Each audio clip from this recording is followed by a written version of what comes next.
Bienvenidos a este avance de Noticias Caracol. Esta noche es muy grave la situación en Venezuela. 2 terremotos dejan hasta este momento 188 muertos y más de 1.500 heridos. Esto en medio de las serias dificultades que hay para rescatar a las personas atrapadas entre los escombros. Vamos con nuestro periodista Saúl Noriega. Ay, Saúl, primero nuestra solidaridad con el pueblo venezolano ante esta tragedia y cómo avanza la búsqueda y tienen los elementos necesarios, Saúl, para rescatar a la gente con vida. Malú, 7:59 acá en Venezuela es una gran interrogante que se va contestando en caliente con el material, con el recurso humano disponible acá donde estamos, que es la localidad de Chacao, acá en Caracas, es una de las más afectadas y hemos visto maquinaria desplegada, múltiple capital humano para atender esta contingencia, no así en el estado de La Guaira, vecino de Caracas, en donde hemos visto además a la gente con picos y palas intentando rescatar cadáveres en medio de la solicitud de ayuda, bien sea por parte del gobierno nacional o internacional. Saúl, y en Venezuela hospitales y morgues están colapsando por falta de insumos y personal. Algunos centros en Caracas sufrieron daños estructurales. Sin embargo, la atención en el área de emergencias continúa. Mientras tanto, decenas de personas buscan en las listas pegadas en las paredes a sus seres queridos que están desaparecidos. El gobierno anunció que se aprobó un fondo de $200 millones para la reconstrucción. Abelardo de la Espriella y José Manuel Restrepo recibieron sus credenciales como presidente y vicepresidente de Colombia para el periodo 2026-2030. En su discurso, el mandatario electo envió mensajes a la oposición y a los grupos criminales. También habló del gabinete que está conformando. En horas de la tarde se reunió con los magistrados de las altas cortes con las que quiere recomponer, según él, las relaciones. Y en minutos regresamos a nuestra edición central. Por ahora los dejamos con NS Noticias. Ya nos vemos.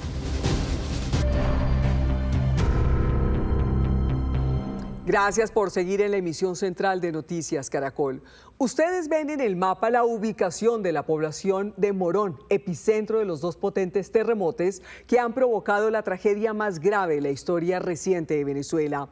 Hasta este momento se reportan 188 muertos, 1.520 heridos, 200 atrapados y 2.927 familias damnificadas. Así es que nos conectamos nuevamente con Saúl Noriega en Caracas. Saúl, ¿hay suficientes equipos de rescate buscando a los atrapados entre los escombros? Porque el tiempo apremia en este momento.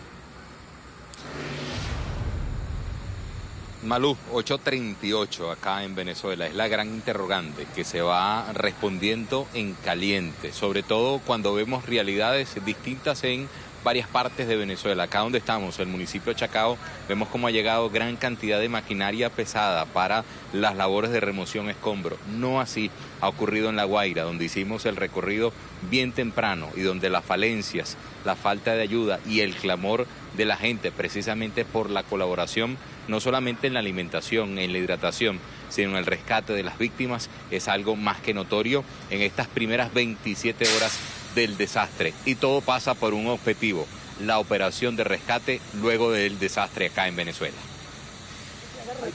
En medio de la oscuridad y del silencio desconcertante de una tragedia, la gente escuchó el llanto de un bebé. Apenas audible entre los escombros, estaba atrapado entre pesados bloques de cemento. Con las manos y el corazón, las personas abrieron paso, centímetro a centímetro, hasta lograr un hueco para sacarlo con vida. El llanto del pequeño se convirtió en el sonido más esperanzador. Y aunque el panorama desde el aire es devastador, entre los escombros también empieza a abrirse paso a la esperanza. Cada hallazgo representa una nueva oportunidad para quienes llevan horas luchando por sobrevivir. Vente, mami, vente. Familiares y vecinos permanecen junto a las zonas de colapso, aferrados a la esperanza de encontrar con vida a sus seres queridos. Mientras tanto, los equipos de emergencia trabajan contrarreloj para localizar a quienes están atrapados. ¿Cómo te llamas, hermano? Anthony. El otro. Las complejas condiciones de las estructuras han dificultado las maniobras de rescate. Es el caso de este niño de 12 años que ha resistido durante horas mientras se espera que la maquinaria pesada permita su extracción.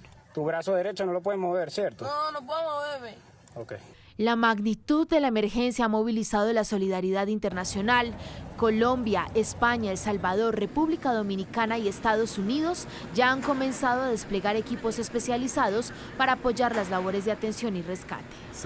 Nos encontraremos en las labores de búsqueda y rescate, así como en brindar apoyo y facilitar la recuperación. Es esencial para las personas. Estamos consternados por lo que vemos ahora mismo.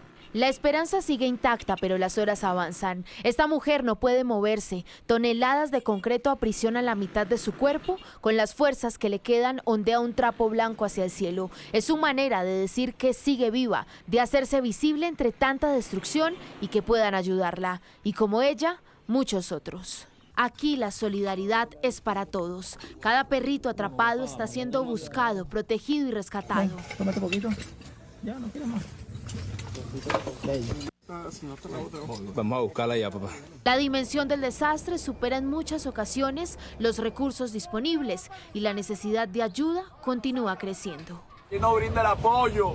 Hay gente todavía con vida, no podemos, miren esto como está, no podemos sacarlo a punta de mano. Hoy Venezuela se sostiene en la solidaridad de su gente y en escenas como esta, que devuelven un aliento de esperanza en medio de la desolación. Las autoridades municipales han dispuesto varios centros de acopio para recibir ayudas humanitarias destinadas a los damnificados. Hasta allí han llegado principalmente personas con lesiones leves, mientras las áreas más golpeadas comienzan a recibir el refuerzo de rescatistas especializados procedentes de diferentes países. Desde las 6:05 de la tarde del día de ayer, el país se mantiene en vilo, precisamente por dos devastadores terremotos, uno de ellos con epicentro en Morón, en las profundidades del estado Carabobo. Allá ha llegado Erlevisert González para presentarnos precisamente cómo se ha vivido en el epicentro de la tragedia. En este lugar fue donde ocurrió la mayor tragedia en Morón. De las 9 personas que fueron reportadas como fallecidas aquí, justamente detrás de mí, perdieron la vida 2 niñas. Yo voy a tratar de acercarme a donde está una de las personas que se encontraba en este lugar, una de las víctimas que estaba en este lugar al momento del hecho. Extraoficialmente se conoció que al menos unas 300 personas han sido ingresadas entre la tarde de ayer y la noche, fueron ingresadas lesionadas al ambulatorio de Morón. Y hoy otras 60 personas también lesionadas fueron ingresadas al ambulatorio de Morón. Aquí pues yo voy a tratar de conversar con una de las personas que además resultó lesionada en este hecho. Las niñas estaban, las 3 niñas en un cuarto, de cual la única que pudo sobrevivir fue mi nieta, porque mi nieta se metió debajo de un closet. Casi 24 horas después fue que esta familia empezó a recibir ayuda por parte de las autoridades y de personas voluntarias quienes se acercaron hasta acá. Desde este punto de Carabobo, Venezuela, reportó Erlevisert González. Y es que la situación sigue siendo crítica en Caracas, donde los hospitales y las morgues empiezan a colapsar no solo por los daños, también por la falta de insumos y también por la falta de personal para atender a los heridos. Beatriz Adrián nos amplía. Cae la noche aquí en Caracas y la situación comienza a desbordarse en hospitales y también en la morgue. Justamente nos encontramos en una área clínica donde nos dicen que han llegado 60 personas, incluso desde el estado de La Guaira, uno de los más afectados y declarados zona de desastre. Justamente queda a hora y media de acá y hasta aquí han traído a esas personas rescatadas con vida, heridas y también a personas fallecidas que luego han trasladado a la morgue. En varios hospitales hay fracturas, hay daños materiales por los 2 terremotos que ocurrieron en el día de ayer y están prácticamente sacando a las personas, incluso a los niños en el JM de Los Ríos, hacia unas áreas externas justamente de estos centros de salud. lo que más piden las personas es que hayan listas y que vengan personas especializadas para poder ocuparse de la tragedia. Jorge Rodríguez ha dicho que hay 1.500 personas que están heridas y 188 fallecidas. Parte de la información desde Caracas. Y hoy el presidente electo Abelardo de la Espriella y su vicepresidente José Manuel Restrepo recibieron las credenciales para gobernar a Colombia hasta el 2030. Esta imagen marca el rumbo de una nueva historia política en Colombia. Abelardo de la Espriella y José Manuel Restrepo recibieron su credencial de manos del Consejo Nacional Electoral, que los certifican como presidente y vicepresidente electos para los próximos 4 años. ¡Firme por la patria! En el primer discurso como mandatario electo, de la Espriella pidió a todos los colombianos caminar de la mano para construir el futuro de Colombia, pero también envió mensajes a la oposición, a los grupos al margen de la ley y habló del gabinete que está conformando.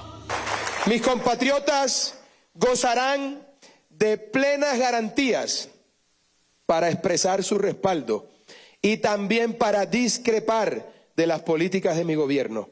Mi compromiso es de respeto absoluto por la crítica y el disenso de todos los colombianos. Ya con las credenciales, de la Espriella fue hasta el Palacio de Justicia. Allí sostuvo encuentros informales con el vicepresidente de la Corte Suprema de Justicia y los vicepresidentes del Consejo de Estado y la Corte Constitucional. Encuentros organizados previamente por Rodrigo Lara, parte de su equipo programático. El general en retiro Henry Sanabria, primer director de la policía en el gobierno Petro, afirmó que hubo una directriz para frenar operativos contra las organizaciones criminales en el marco de la paz total. El oficial confirmó varias de las denuncias hechas por la unidad investigativa de Noticias Caracol. En entrevista con Noticias Caracol en Vivo, el general Sanabria aseguró que en el marco de la paz total hubo una clara instrucción de no realizar operaciones contra los grupos armados. Era una política de gobierno, es decir, cuando se inició el gobierno del presidente Gustavo Petro, que se nos dé la instrucción de parar, de no capturar, en cualquier momento de la historia genera frustración. Las instrucciones se daban, por supuesto, en las reuniones de seguridad, en donde participábamos todas las fuerzas. Pero concretamente, a ver, yo se lo voy a preguntar. ¿Era el ministro de Defensa de esa época, Iván Velázquez? Realmente el señor ministro, por supuesto, participaba en las reuniones, pero quien la lideraba era Laura Sarabia. ¿Y Laura Sarabia qué decía en las reuniones, general? En esas reuniones básicamente lo que se decía era que había un proceso de paz y que se iban a expedir los decretos para facilitar los diálogos entre el gobierno, particularmente entre el doctor Danilo y los grupos armados. Eso era lo que se decía básicamente. El exdirector de la policía también puso ejemplos de cómo se frenaban las operaciones. Yo presenté como director general 10 operaciones en una de esas reuniones contra el ELN, las FARC y el llamado Clan del Golfo. 10 operaciones que lastimosamente no se pudieron desarrollar bajo ese sofisma de la paz total. El juego de los congelados. Sí, qué palabra tan horrible que se utilizó, porque es decir, déjeme matar, déjeme extorsionar, déjeme traficar y no le hago nada a los militares y policías. No me los mande, pero yo sigo delinquiendo porque esos grupos armados solamente delinquen, nada más. Incluso señaló que recibió llamadas de Laura Sarabia, la mano derecha del presidente Gustavo Petro, para recriminarlo frente a operaciones que estaba haciendo la policía. Y me dijo, el proceso de paz no es solamente contra los grupos armados organizados, sino contra todo grupo delincuencial. Por lo tanto, hay que tener prudencia. La prudencia la traduzco yo en no haga nada. Laura Sarabia, hoy embajadora en Reino Unido, rechazó los señalamientos y anunció una denuncia contra el general. Es muy curioso que 2 años después, 3 años después de su salida, pues haga estas manifestaciones, porque en las otras entrevistas que ha dado no había mencionado este aspecto, sino simplemente había dejado en el aire la situación de que se le había solicitado, pero nunca una orden específica de suspender ningún tipo de operativo. Después del informe de Noticias Caracol, el exministro de Defensa, Iván Velázquez, publicó un extenso trino que asegura que ni los grupos armados ni el excomisionado Danilo Rueda tuvieron injerencia en las purgas internas de la fuerza pública. Fue un procedimiento riguroso que contó con la consulta de fuentes, documentos e investigaciones. Pero las grabaciones demuestran otra cosa. Hay tres que tenían la misión de sabotear todo. Se recibió la información y entonces critican al presidente. ¿Cómo así que nombraron a unos? Enseguida los sacaron. Estos audios hacen referencia a 3 oficiales que habían combatido al Clan del Golfo y no duraron ni una semana en cargos estratégicos como inteligencia, Dijín y antinarcóticos. El exdirector de la policía aseguró que el ministro de Defensa, Iván Velásquez, tomó la decisión de retirarlos sin dar ninguna explicación. Simplemente la instrucción del señor ministro es: hay que colocar otros oficiales en esos cargos. Las consecuencias políticas y jurídicas de este escándalo apenas comienzan. Pues la Procuraduría abrió investigaciones por las revelaciones de Noticias Caracol sobre la negociación del gobierno con el Clan del Golfo. Las investigaciones son contra el excomisionado de paz Danilo Rueda, contra el exministro de Defensa Iván Velásquez, contra el exdirector de la Dirección Nacional de Inteligencia Jorge Lemus y contra el exjefe de contrainteligencia de ese mismo organismo, Ricardo Rosanía. La Procuraduría busca precisar el papel que jugaron en esas negociaciones y los alcances de las mismas. Sembrando un árbol, impactas al medio ambiente. Creando un negocio sostenible, impactas al país. Tu hacer impacta. Banco de Occidente. Tiempo de los indicadores económicos. Víctor, con datos de dólar, petróleo y café. Malu, buenas noches. Le cuento que el dólar tuvo un incremento ligero. Mañana regirá una tasa representativa del mercado de 3.433 pesos con 71 centavos. También subió el petróleo de referencia Brent, superando hoy los $75 por barril. Y cayó el café. Precio de referencia para mañana será de 2.160.000 pesos por carga en promedio. Continúe con Noticias Caracol. Y estas fueron las noticias. Nos vemos a las 11 de la noche en Última Edición. Ya viene a otro nivel. Esto es Noticias Caracol. Primero la gente. Buenas noches.